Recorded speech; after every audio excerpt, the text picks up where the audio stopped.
Sekarang kita masuk ke preformulasi pada sediaan tablet. Buku yang saya pakai di sini adalah Pharmaceutical Dosage Form Tablets, edisi ketiga, volume yang pertama, tentang unit operasional dan mechanical properties. Jadi kita membicarakan nanti yang mechanical properties-nya yang nanti sedikit kita bicarakan di sini. Kita ambil atau Bu Yuli ambil di chapter ke-14. Nah, sediaan tablet di sini, kenapa Bu Yuli ngambilnya dari sediaan tablet? Karena sediaan tablet ini mewakili sediaan solid yang banyak diproduksi.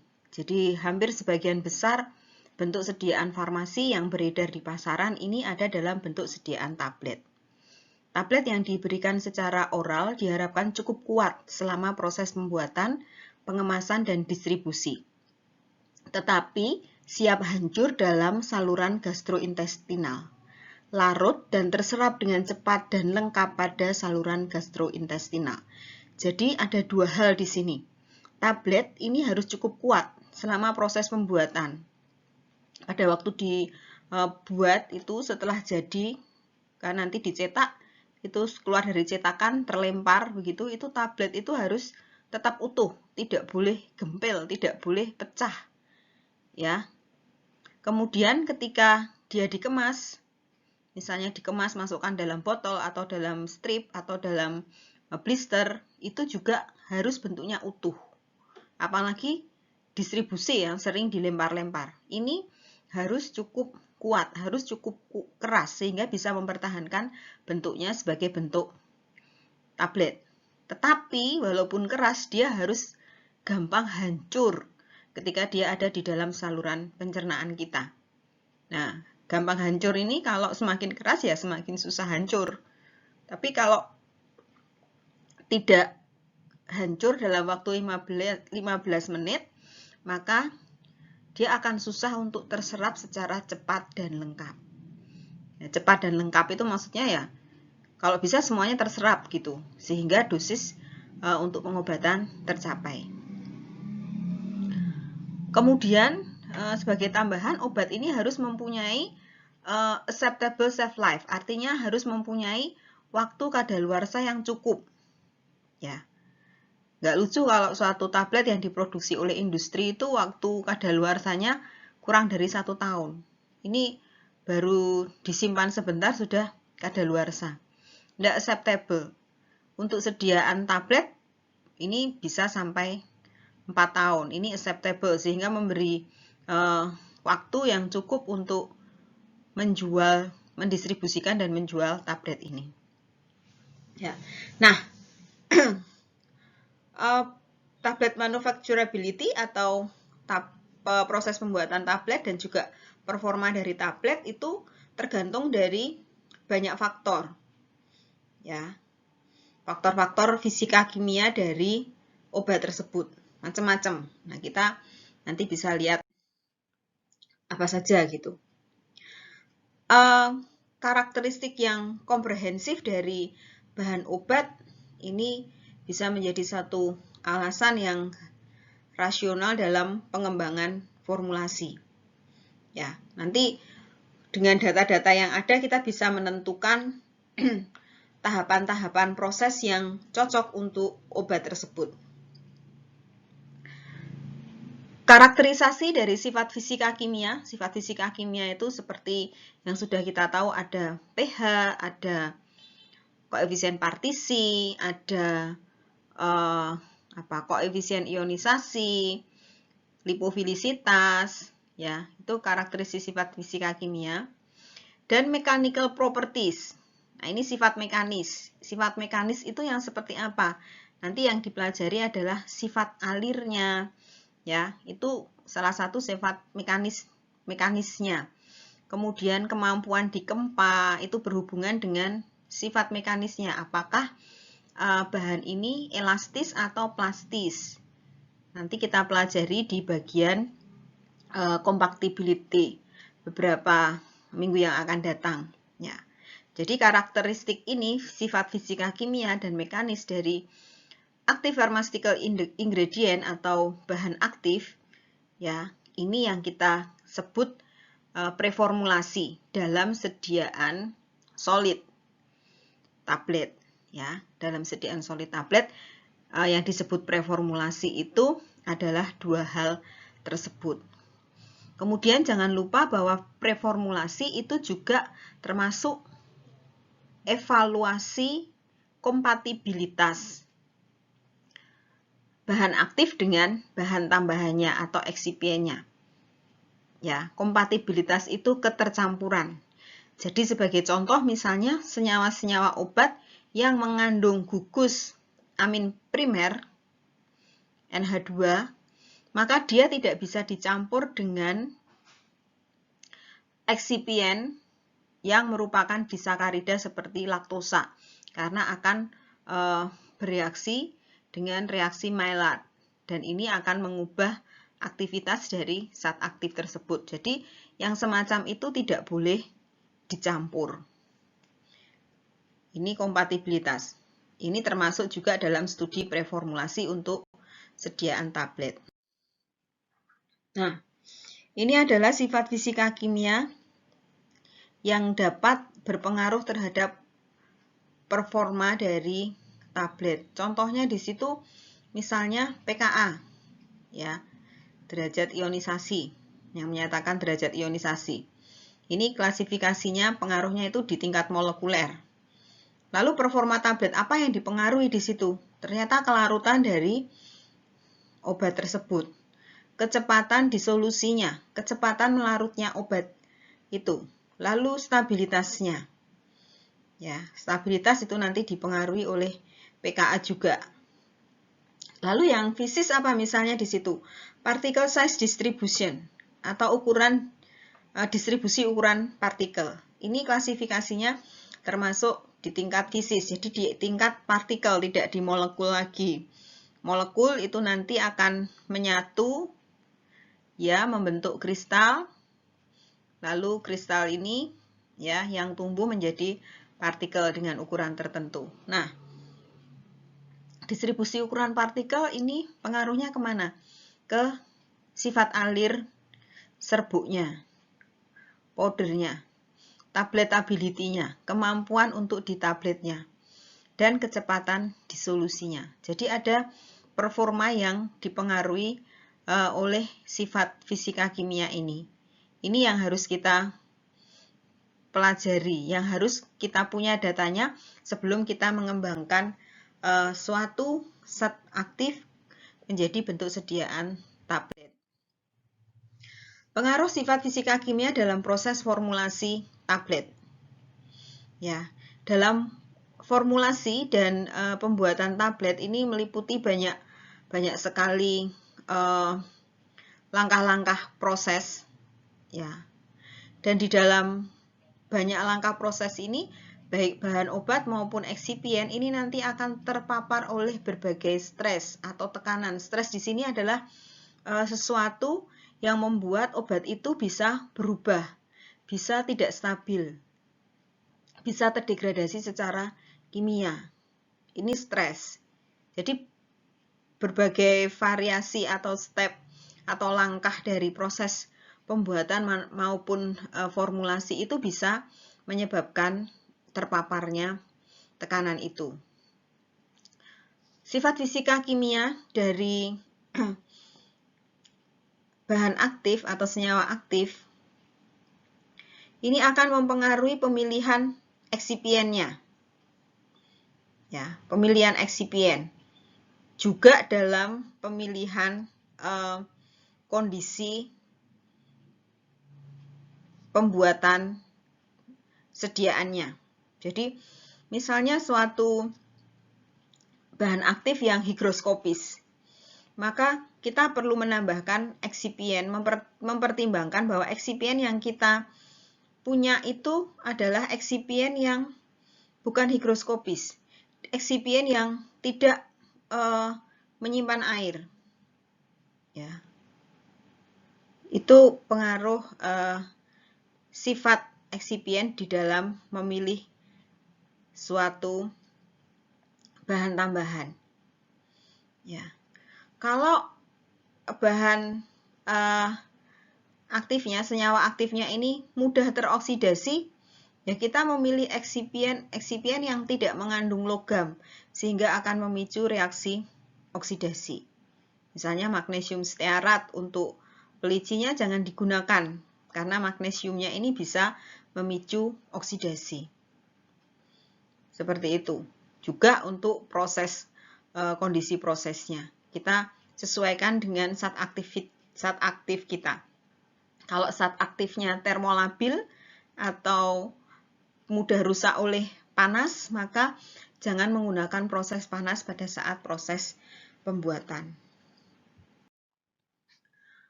Kemudian ini tabel 2 contoh possible transformasi atau perubahan ya yang terjadi selama proses pembuatan. Ini saya contohkan yang pertama, milling. Milling di sini adalah pencampuran disertai dengan pengecilan ukuran partikel. Ya, ini biasanya untuk meningkatkan atau memperbaiki sifat alir dari serbuk, sehingga nanti keseragaman kandungannya bagus. Nah, transformasi yang bisa terjadi dari zat aktif itu apa? Polimorfi. Jadi ada perubahan, ada konversi dari bentuk kristalnya. Ya, kalau enggak kemudian bisa juga dehidrasi. Jadi air yang tadinya terjebak di dalam partikel itu karena dipecah maka dia lepas, menguap. Atau yang tadinya bentuknya kristal kemudian berubah menjadi amorf. Nah, tentunya ini akan menimbulkan dampak pada tablet yang dihasilkan, diantaranya pada stabilitas, lalu kecepatan disolusinya. Nah, kalau kecepatan disolusi ini dipengaruhi, maka dia akan berpengaruh pada bioavailabilitas atau ketersediaan hayatinya, atau jumlah obat yang bisa diabsorpsi. Ya, ini milling. Belum nanti ada roller compaction, ini dry granulation, wet mashing, ini wet granulation, dan seterusnya. Nanti proses-proses ini kalau belum tahu definisinya bisa Anda browsing sendiri dan lihat definisinya untuk mengetahui artinya. Selanjutnya, ini ada bentuk dan ukuran partikel. Ini salah satu sifat mekanis ya. Nah, ini akan penting dalam disolusi obat. Proses larutnya obat menjadi terdispersi secara molekuler. Ya.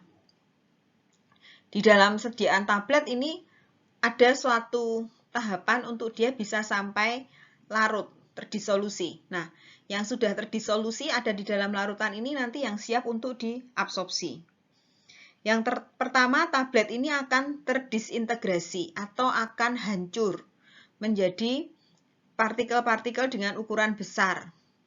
Atau bisa juga kita istilahkan granul yang ada di bagian tengah itu. Setelah dia terdisintegrasi, setelah dia hancur, kemudian dia hancur lagi, terdisolusi menjadi larut, membentuk dispersi molekul. Jadi molekul-molekul obatnya kemudian bebas dan siap diabsorpsi. Ya.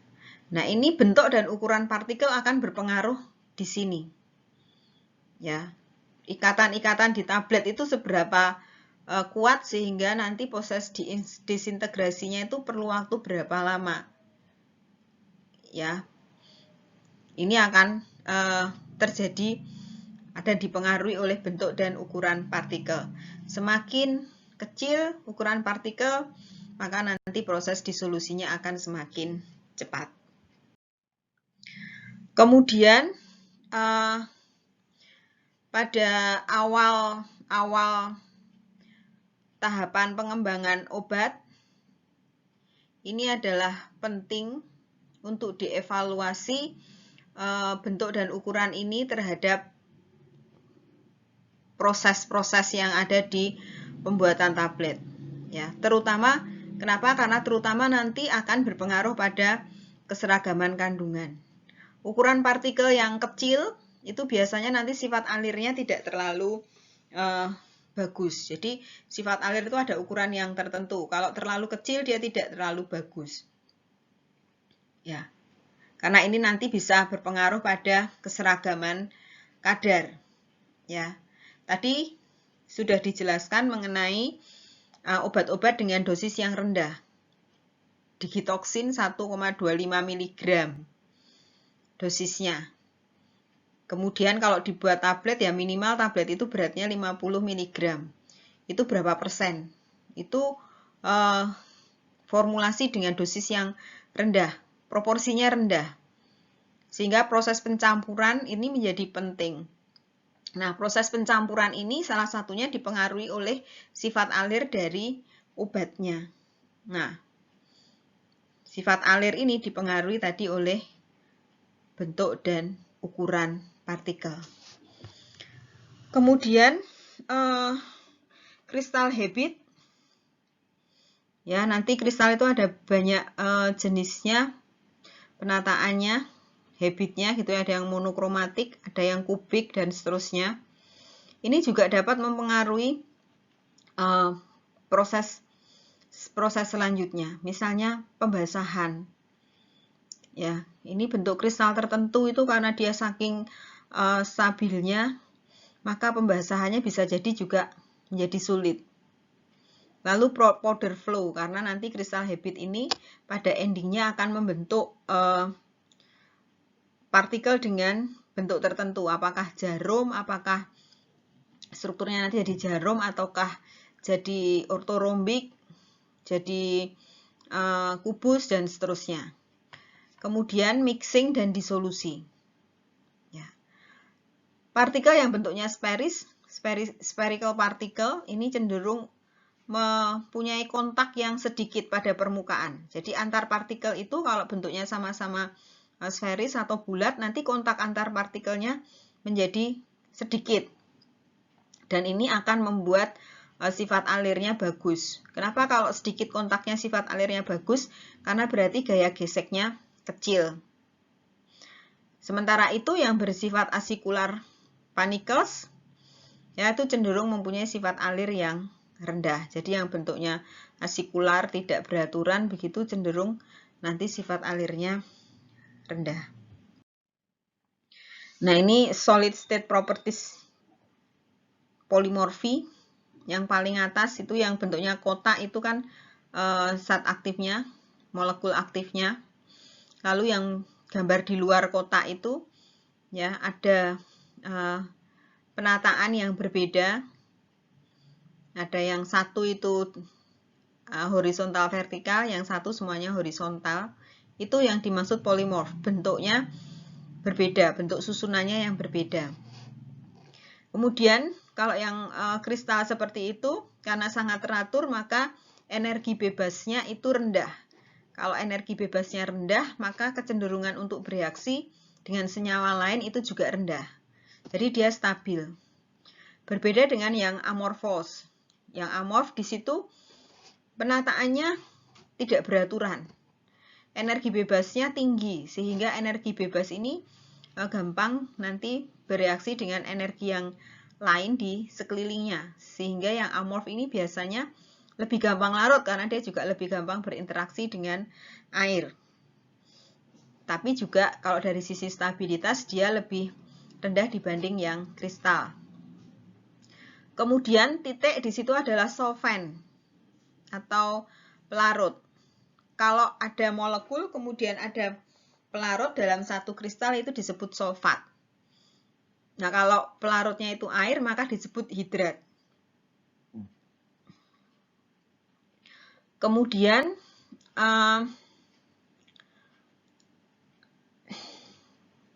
ada yang bentuknya deprotonated acid atau asam terdeprotonasi. Kemudian ada molekul, lalu ada asidnya, asamnya. Di situ membentuk garam. Ya. Kemudian non-volatil molekul bergantian dengan zat aktifnya. Ini yang disebut kokristal. Nah, polimorfi ini mempunyai sifat yang berbeda-beda di dalam formulasi, sehingga nanti bisa juga menimbulkan perubahan. Tadi juga sudah ada beberapa proses bisa mengubah bentuk kristal ini. Ini list dari beberapa variasi polimorfi, perubahan-perubahan apa yang bisa terjadi di situ. Nah, yang di gambar grafik ini sumbu X-nya adalah temperatur, sumbu Y-nya adalah energi. Bisa dilihat di situ ada dua bentuk kristal, 1 dan 2. Energi Gibbsnya 1 dan 2 itu beda. Ya. Walaupun pada titik yang sama itu ada yang sama energi Gibbsnya, tapi secara keseluruhan itu berbeda. Kemudian delta H-nya, entalpinya juga berbeda, itu bisa juga dilihat di situ. Kemudian amorf, ini bentuknya tidak teratur tadi. Protein polimer gula ini dapat berubah menjadi amorf saat proses pembuatan tablet. Sehingga hati-hati, nggak masalah kalau misalnya perubahan bentuk ini kemudian menguntungkan, itu nggak masalah. Tapi kalau perubahan bentuk ini kemudian menjadi berpengaruh terhadap absorpsi, ya harus diperhatikan pengaruhnya itu masih bisa diterima atau tidak. Tapi kita harus waspada bahwa bisa terjadi perubahan. Kalau yang tadinya diperkirakan kristal, sehingga kelarutannya sekian lama, ternyata kemudian amorf itu lebih cepat, maka yang diabsorpsi kemungkinan menjadi lebih banyak. Nah, itu hati-hati, belum tentu menguntungkan, karena kalau terlalu banyak juga akan menimbulkan toksisitas.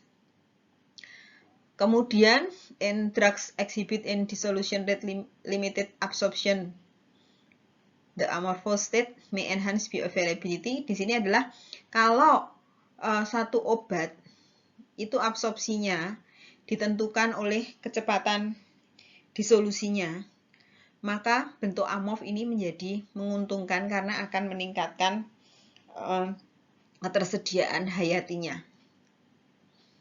Ya. Kemudian, jika dalam bentuk amorf ini diletakkan di bawah cahaya, maka dia akan mempunyai energi bebas yang lebih tinggi dibandingkan dalam bentuk kristalnya. Ya. Sehingga dalam hal ini nanti yang bentukannya amorf ini instabilitasnya, ketidakstabilannya juga lebih tinggi. Hidrat. Nah, hidrat ini pada penggunaannya dapat terjadi dehidrasi ya selama proses. Jadi bisa jadi yang hidrat ada airnya ini mengalami dehidrasi menjadi anhidrat, atau justru yang anhidrat ini karena proses ada air di situ, misalnya dalam granulasi basah, dia berubah menjadi hidrat. Ya. Ini bisa bolak-balik, tapi yang harus diperhatikan nanti yang hasil akhirnya itu yang seperti apa. Hidrat itu kelarutannya justru lebih rendah dibandingkan yang anhidrat. Nah, ini bisa dilihat di gambar 8 di sini. Ya, yang temperatur dan yang sumbu Y-nya adalah konsentrasi. Di situ bisa dilihat misalnya pada temperatur 20 itu yang bentuk monohidrat, ini konsentrasinya masih di bawah 5 mg per mililiter. Tapi kita lihat yang dalam bentuk anhidrat, ini konsentrasinya, kelarutannya itu bisa sampai hampir 10. Jadi hampir 2 kali lipatnya. Ya, selisihnya banyak. Ini pengaruh hidrat, bentuk hidrat anhidrat pada larutan. Kemudian interaksi bahan aktif ini dengan air. Ini memang interaksi dengan air ini sangat penting. Ya, karena nanti interaksi dengan air ini bisa pengaruhnya ke stabilitas juga. Kecenderungan dari suatu solid suatu serbuk untuk mengambil air dari atmosfer, di mana pada saat itu terjadi pada relative humidity atau RH yang terkendali dalam suhu yang sama, itu yang disebut sebagai higroskopisitas. Ya, jadi higroskopisitas itu mengukur kecenderungan suatu serbuk, suatu solid untuk mengambil air dari atmosfer pada RH dan suhu tertentu. Nah, biasanya higroskopisitas ini diklasifikasikan dari jumlah air atau kecepatan dia menyerap air dari atmosfer, ya, pada relative humidity dan pH yang tertentu. Interaksi antara air dengan kristal solid ini berbeda dengan interaksi antara air dengan bentuk amorfnya. Ya, tadi karena memang energinya juga berbeda, struktur penataan molekulnya juga berbeda. Nah, ini adalah suatu diagram bagaimana kita bisa menentukan apakah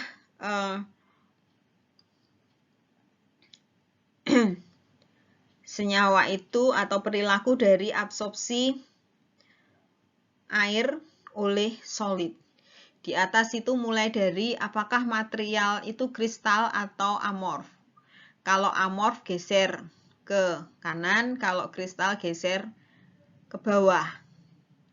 Ya. Kemudian yang bawah ini apakah material mengabsorpsi kurang dari 0,5% air antara 25 sampai 75% RH-nya pada 25 derajat. Jika iya, masuk ke samping, ya. Ini low risk of problem associated with water. Jadi kalau kurang dari 0,5 berarti risikonya rendah, ya, terhadap problem yang disebabkan oleh air. Tapi kalau tidak, maka kemudian ke bawah. Is the amount 2% or greater? Apakah jumlahnya 2% atau lebih? Ya. Kalau iya, masuk ke bawah. Is the material deliquescent? Deliquescent itu kalau dia kemudian pada suhu dan RH ruangan dia akan tampak basah, ya. Itu kalau di situ kemudian apa yang harus dilakukan? Kalau kemudian dia tidak lebih dari 2%, masuk ke samping. Jadi water uptake-nya antara 0,5 sampai 2% pada 75 derajat Celcius. Ya. Lalu apakah pada equilibrium kedua itu ada sedikit penyerapan air lagi? Jika iya apa, jika tidak apa. Ini bisa dilihat di sini untuk kita kemudian menentukan apa yang harus kita lakukan.